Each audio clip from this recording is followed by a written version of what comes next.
बयान सादर किया।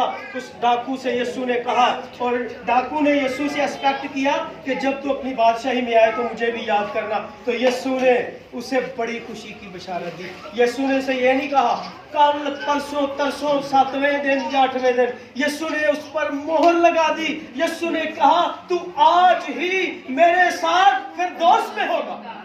और फिरदौस का दरवाजा उसी रोज उस डाकू के लिए क्या हो गया? खुल गया। बहुत सारे जो लोग हैं वो कहते हैं यीशु ने तो आमिर में 3 दिन मुनादी की, तो यीशु तो 3 दिन के बाद फिरदौस में गया था, तो वो कैसे फिरदौस में जा सकता? लेकिन मेरे अजीजों, जब किसी मुल्क का वीजा हमने अप्लाई करना होता है ना, तो हम एम्बेसियों में जाकर उसको वो क्या करते हैं? इम्प्लीमेंटेशन करते हैं, उसकी रजिस्ट्रेशन करवाते हैं।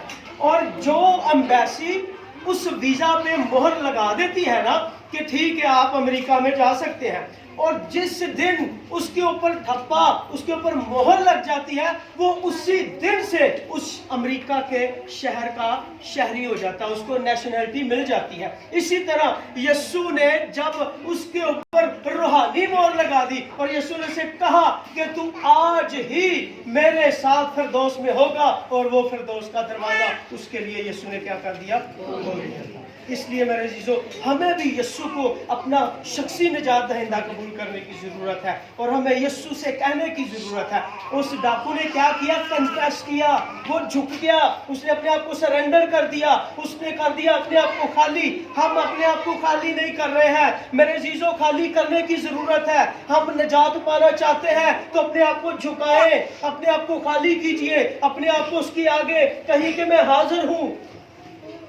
जब आप अपने आप को झुका देंगे तो मेरे अजीजों, खुदा आपके लिए जन्नत के दरवाजे, फिरदौस के दरवाजे, बहिश्त के दरवाजे क्या कर देता है?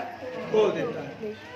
और तीसरा कलमा यीशु ने फरमाया अपनी माँ के लिए और अपने शागिर्द के लिए, ये मोहब्बत का कलमा है, और इसके अंदर खुदा की बड़ी बेपनाह मोहब्बत नजर आ रही है अपनी माँ के लिए, क्योंकि वो अपनी माँ से लव करता था। उसके बतन से उसने क्या लिया था? जन्म लिया था, और उसने 30 साल जिंदगी अपनी माँ के साथ गुजारी हुई थी। आमीन। इसलिए अगर कोई किसी के साथ 1 साल अरसा गुजार दे ना, तो एक रिलेशन उसके साथ बन जाता है। लेकिन यीशु ने अपनी माँ की और बाप की 30 साल तक खिदमत की, इसलिए यीशु उसके लिए फिक्रमंद थे। मुकद्दसा मरियम के लिए यीशु को उसके अंदर एक फिक्र थी कि जब मेरे आसमान पर जाने के बाद दुनिया पे इसका कोई सहारा होना चाहिए। तो जो यूहन्ना रसूल है, ये मोहब्बत का रसूल है। आमीन। इसे लव डिसाइपल कहा गया। ये मोहब्बत का रसूल था, ये यीशु का जानशीन था, ये यीशु से बहुत प्यार करता था। और जब बागे गतसमनी में ये दुआ कर रहे थे, तो ये यीशु के सीने के ऊपर सर रखकर इसने क्या किया था? इसने नींद की झपकी भी ली थी। आमीन।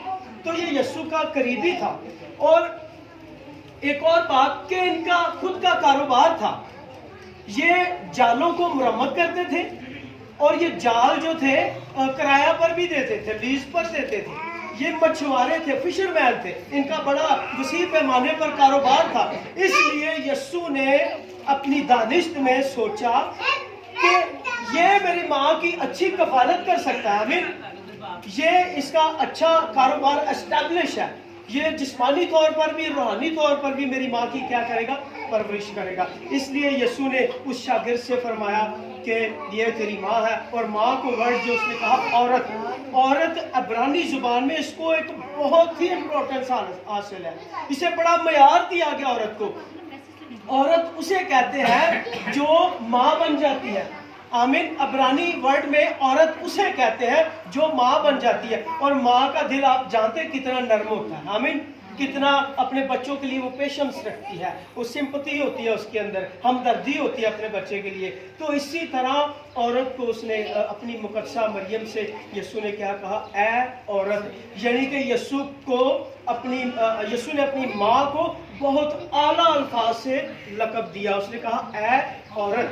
और जो यहूदी थे वो औरत की बहुत इज्जत करते थे जो माँ बन जाती थी। आमीन। इसलिए यीशु ने उस शरीयत को क्या किया? पूरा किया। फिर चौथा कलमा यीशु ने फरमाया اے میرے خدا تو نے مجھے کیوں چھوڑ دیا؟